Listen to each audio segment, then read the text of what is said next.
The Chofetz Chaim quotes the Talmud in Berachos 32b that their sport areas one needs constantly to strengthen. First, learning Torah. Second, praying. Third, performing kind deeds. And fourth, treating others with respect. The ability to do good doesn't sprout on its own. It requires training and effort. Laziness is the normal default mode of human nature, and if a person allows himself to drift into that mode, he'll fail to cultivate. And later, when merit is needed, his storehouses will be empty. I want to read it again. The ability to do good doesn't sprout on its own. It requires training and effort. Laziness is the normal default mode of human nature. If a person allows himself to drift into that mode, he'll fail to cultivate. And later, when merit is needed, the storehouses will be empty. That's from the Chofetz Chaim. Okay. I was having some reflections, but I first wanted to share from two other teachers. So Chana Deutch, I was having some reflections, but I also wanted to share from three different teachers. So the first teacher is Chana Deutch, with All Your Heart is her company. She's a coach. So she taught me a few things I really liked about grace, safety, and respect. Grace, she sort of interpreted as swimming in the tight spots a little, rather than so rigidly holding and extending grace to others is then more accessible. She also says safety, to work on oneself, requires feeling accepted before you can grow. If not, you have to, and not having to teach another how to be better. So basically, instead of having to teach people how to be better, we ourselves feel safe enough inside to grow, then we are already coming from a place of self-acceptance. Like, I accept myself, and therefore I can grow from here. And same with others, and it comes from free choice. It's consensual also. And then respect. Listening with the actual desire to understand. Trusting the other can take responsibility for their own feelings, and trusting that the other respects me, and giving space for others to do things differently than I would, offering room to make mistakes, letting go of feeling responsible for the other person. For example, being a wife, stepping into that means not being the teacher, the mother, the rabbi, the mentor, letting go of criticizing the other person, and instead sharing and communicating feelings. Rabbi Nachman, another teacher from the Baal Shem Tov's grandson, the founder of Chassidus' great-grandson, I think, who started breslov movement, the Chassidus of breslov. So he says, the earth has a gravitational force that draws things toward it. Harvesting represents the opposing force, pulling things away from their source. So people step on the earth, they trod on the earth, and it's humble, and arrogance represents the opposing force. So the earth is characterized by the tzaddik, the righteous one who draws people, it's like justice, draws people close to God, and arrogance is characterized by people whose words and deeds prevent others from drawing close to a tzaddik. So in devarim, Deuteronomy 11:16, it says, guard yourselves lest you forget God. That's from Moshe. When someone's hungry, he prays to God for food. But when they're sated, they're likely to become they could be likely to become haughty and forget God. Therefore, we don't eat new harvest till we bring a sacrifice for God first, demonstrating that we wish to draw close despite having to use an opposing force at times. Sometimes we have to go away, but really our desire is to be close. The third teacher is Shawn, sheshn, Hashmatpour. So he says how to do what is loved for a living. 1, change your relationship with money. 2, detach from the outcomes. 3, elevate your relationship with yourself. 4, connect with your mission. 5, change how I or you work. 6, expand the vision on what you can receive, or what I can receive. And 7, focus on your joy. And I want to share a few different topics of reflection. So some reflections I was having was that my father, like as a hermit, didn't like to leave the house. I became attached at some points to this man named Michael who was homeless. He stays out of the house. I also noticed that that I could trigger him. I was more thinking that he was triggering me, but I realized I could trigger him. And also, I don't have eyes in the back of my head, so I can look back when there's a sturdy core, I could look back kind of. I also notice sometimes I take myself too seriously, and also this idea of granting innocence to myself, to others, and respect used to be tightly linked to authority for me, and that's, part of growth, that it's not about authority. And in terms of boundaries, there's this idea of blue and purple as being separate blue and red as being and it's interesting, I have a blue blanket right here, and a red blanket and a blue bookmark, and so it's interesting, those colors, blue and red, and here's blue and red on this book in the corner. Interesting. As I look around, there's more blue and red. There's blue and red in that a blue strap and a reddish case. And there's a blue and red sweater on the door. Anyway, so versus purple. Purple is blue and red together. Also about being more honest with Hashem. Whether it's pain, energy, motivation, poverty, love, money, motivation. Oh, I said that already twice. Purpose, partner, home, headache. Thanking everyone, even just for their effort, even if I didn't get what I wanted. That's a practice I wish I would take up again more. And also that we can bend in service rather than make it be all about me and I get to be versus I have to be. I get to see 2 apartments. I get to give blood. I get to be in a thrice weekly dance group. I get to visit my friend and her kids for Shabbos in Borough Park. I get to fundraise for Michael to have clothes, food, underwear, and even a gym membership to shower. But I don't know if he used all those. I get to arrange this abused teen Chaim to go to Camp Extreme and his mother mask. I don't know if it actually ended up working out for them. And recognizing that everyone has their stories, so including me, and we reinforce them, whether it's like exercise, look around for the brown. Oh, like there was this exercise, like just now I noticed all the red and blue. It's perfect. So there's this woman, I forget her name, she said exercise, look around for the brown, and you start to see the brown, and then she says, okay, try to remember where you saw red, and you're like, I don't remember, I was looking for brown. So just now when I was looking for the blue and the red, imagine if somebody asked me right after, where did you see brown? It's hard to remember. It's nearly impossible. So not only that, we might have even tried to make some almost brown colors look brown, even if they were kind of red. Red or blue colors.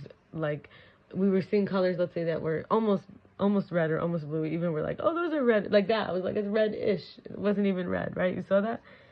So that's an interesting experiment to do.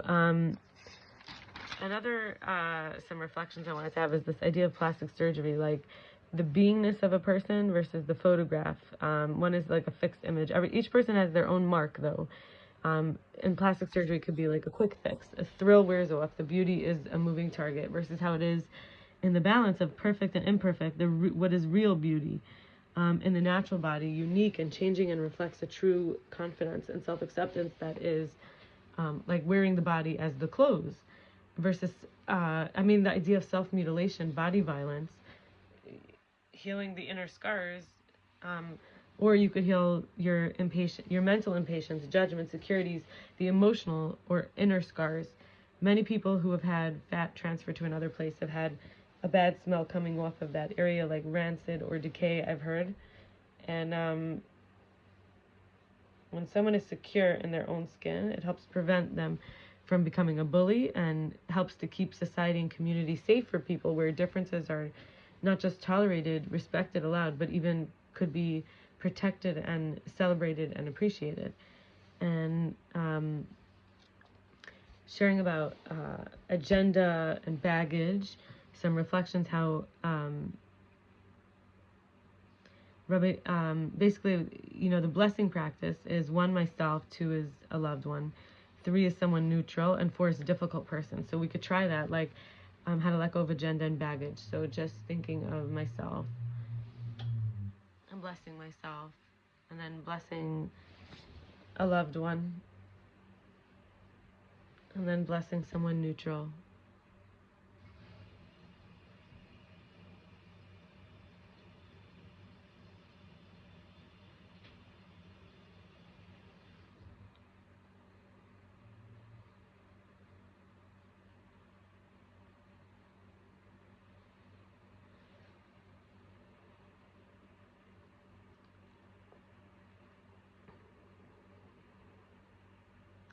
And then that one was hard for me just now. And then blessing someone we find difficult.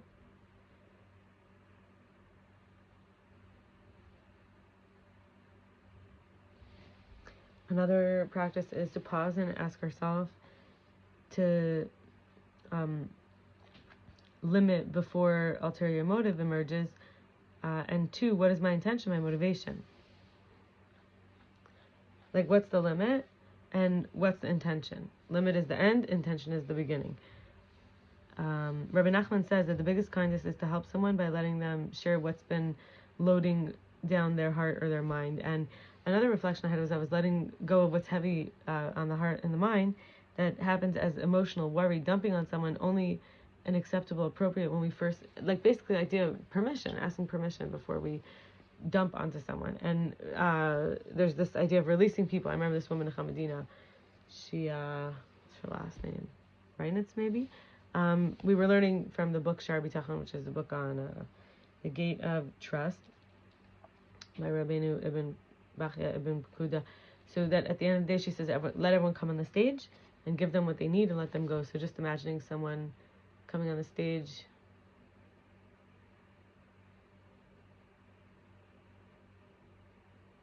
telling them what they need and letting them go.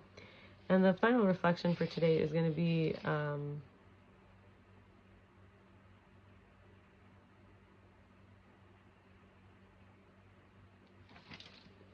highs and lows. On the one hand, I know Hashem will take care of me and give me clarity based on, this is all based on a talk I had with Michael many months ago, probably 3/4 of a year. So I know that Hashem will take care of me, give me the clarity and positive feelings, new perceptions and healing. But on the other hand, sometimes I have doubts or uncertainty that Hashem's really there listening or caring. It can feel sometimes like Hashem hides his face, or there is a wall between me and Hashem.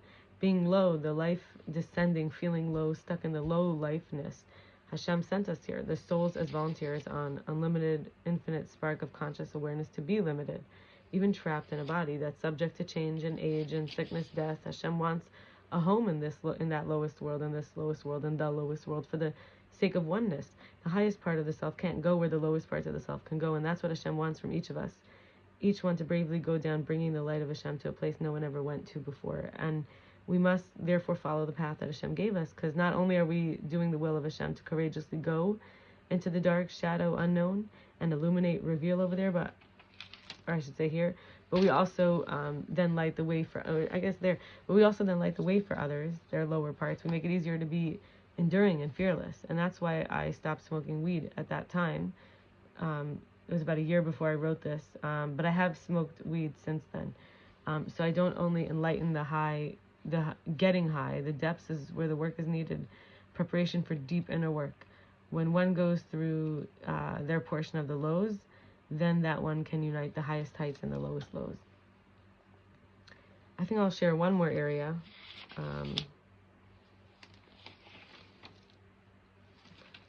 One more area of reflections, and I may share one more thing. Okay, so here's the area of reflections. Killing the self psychically or spiritually. Often the result of having grown up in a negating household where you have to conform and feel you shouldn't really matter to anyone. Nihilism, as learned helplessness, as a strategy is just a coping mechanism when nothing seems to work for you after you cared so much and you cannot bear any more disappointment.